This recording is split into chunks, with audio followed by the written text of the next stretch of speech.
Welcome to success cooking entertainment. நீங்கள் நம்ம channel வந்து பார்த்திங்கன்னா வீட்டிலே கொத்து பரோட்டா எப்படி செய்யுது பார்க்க போகிறோம். ஓகேங்களா?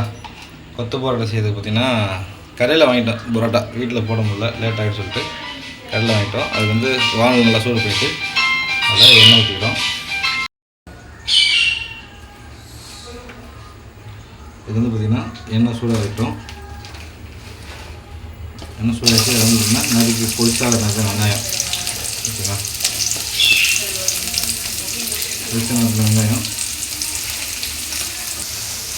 வெங்காயம் வந்து பார்த்திங்கன்னா வதங்கிடுச்சு. அது வந்து பார்த்திங்கன்னா இப்போ தக்காளி பச்சை மிளகா போட்டுக்கிறோம். ஓகேங்களா?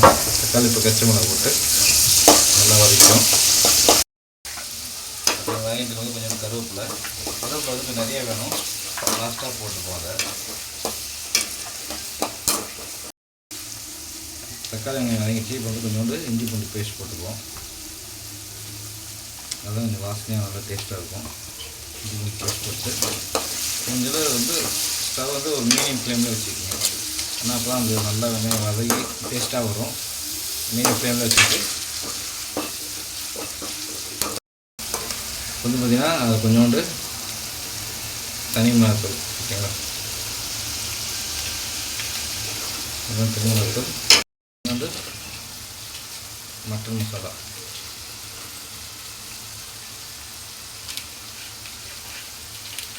நம்ம வீட்டிலே வந்து பரோட்டா போடுறதுக்கு லேட் ஆகும். அதனால் பரோட்டா கடையில் வாங்கிட்டு பசங்களுக்கு டேஸ்டியாக வீட்டிலே சிக்கன் கொத்து பரோட்டா வந்து நம்ம செஞ்சு கொடுக்கலாம். ஓகேங்களா? பச்சை வாழை போகட்டும்.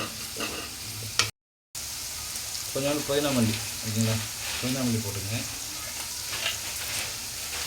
பார்த்தீங்கன்னா இஞ்சி பூண்டு மசாலாலாம் நல்லா வதங்கிடுச்சு. இப்போ வந்து பார்த்திங்கன்னா நம்ம வந்து இதில் வந்து ஒரு 6 பரோட்டா போட போகிறோம். ஓகேங்களா? 6 பரோட்டாவுக்கு 3 முட்டை. 1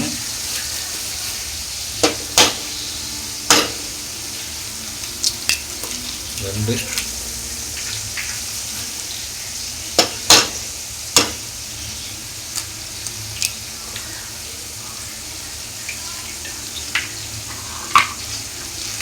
3 பரோட்டா போட்டு 3 முட்டை உடச்சி ஊற்றிட்டோம். இதை கொஞ்சம் நல்லா வதக்க விடுறோம்.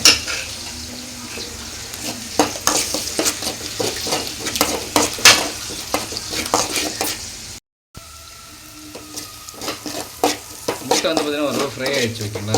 ஃப்ரை ஆகிடுச்சு. இந்தமாரி ரொம்ப ட்ரை ஆகாமல் இந்த நேரத்தில் வந்து பார்த்திங்கன்னா நம்ம பொடிசாக பிச்சு வச்சுருக்க பரோட்டா வந்து அதில் சேர்த்துக்கணும். ஓகேங்களா?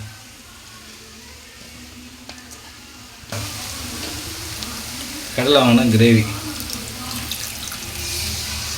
கொஞ்சமாக ஊற்றணும்.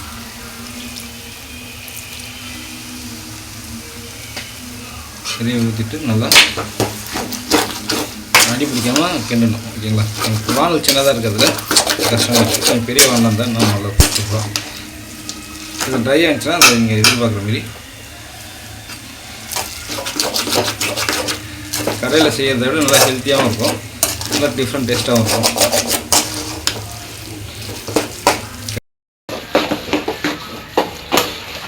பரோட்டா வந்து பார்த்திங்கன்னா கொத்து பரோட்டா நல்லா சூப்பராக ரெடி ஆகிடுச்சு. ஓகேங்களா? வாங்க சாப்பிட்லாம். அருமையான பரோட்டா கொத்து பரோட்டா ரெடி ஆகிடுச்சு. இதுமாரி வீட்டில் நீங்களும் செஞ்சு கொடுங்க. டேஸ்டியாக இருக்குது, வாசனைக்கு மூக்க தொலைக்குது. நம்ம சக்ஸஸ் குக்கிங் என்டர்டைன்மெண்ட் சேனலை சப்போர்ட் பண்ணுங்கள், லைக் பண்ணுங்கள், கமெண்ட் பண்ணுங்கள். மறக்காமல் பெல் சிம்பல் அழுத்தி வச்சுங்க. அப்போ நம்ம போடக்கூடிய வீடியோஸ்லாம் அப்டேட்லாம் உங்களுக்கு வந்துட்டுருக்கோம். Welcome to success cooking entertainment. Thank you.